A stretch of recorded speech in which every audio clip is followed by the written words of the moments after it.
మహానగరంలో మాయగాళ్ల నయా ట్రెండ్. పెట్టుబడితో రెట్టింపు లాభాలంటూ మోసం. కాలనీలో ఉంటాడు, ఖరీదైన కార్లలో తిరుగుతాడు. ఆర్భాటంతో ఎప్పుడూ 10 మంది వెంట ఉంటారు. ఏ పండుగ జరిగినా, ఊరేగింపు నిర్వహించినా చందాలిస్తాడు. ఇదంతా బయటకు కనిపించే దర్పం.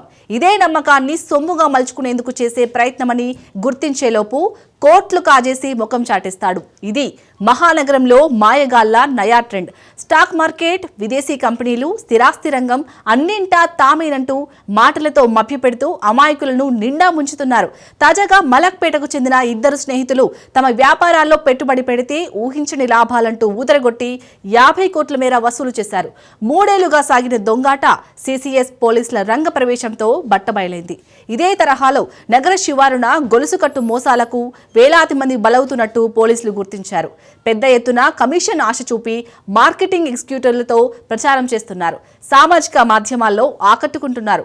బంగారం, ఉక్కు, pharma, stock market, real estate రంగాల్లో పెట్టుబడులతో రాత్రికి రాత్రే తలరాత మార్చుకోవచ్చంటున్నారు.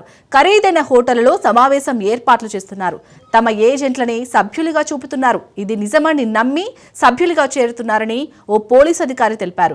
ప్రస్తుతం బంగారం ధర పెరగడంతో మహిళలను ఆకట్టుకునేందుకు గోల్డ్ స్కీమ్ పేరిట ఒక ముఠా డబ్బులు వసూలు చేస్తున్న విషయం తమ దృష్టికి వచ్చిందన్నారు. బాధితులు ఫిర్యాదు చేస్తే చర్యలు తీసుకుంటామన్నారు. ఎందుకిలా మోసపోతున్నారంటే గత ఏడాది ఓ మోసగాడు వెల్నెస్ సెంటర్లలో సభ్యులుగా చేరమంటూ వందలాది మందితో పెట్టుబడులు పెట్టించాడు. లావాదేవీల్లో ఎక్కడా తన పేరు రాకుండా కుటుంబ సభ్యుల బ్యాంకు ఖాతాలను ఉపయోగించాడు. ఆర్థిక నేరాలకు పాల్పడుతున్న నిందితుల్లో అధిక శాతం స్థానికంగా మంచి గుర్తింపు తెచ్చుకున్న వారే. విలాసవంతమైన జీవితం గడుపుతున్నట్టు కనిపిస్తారు. సంస్థలో చేరిన సభ్యులకు 4-5 నెలలు చెప్పినట్టు కమిషన్, లాభాలు జమ చేయిస్తారు.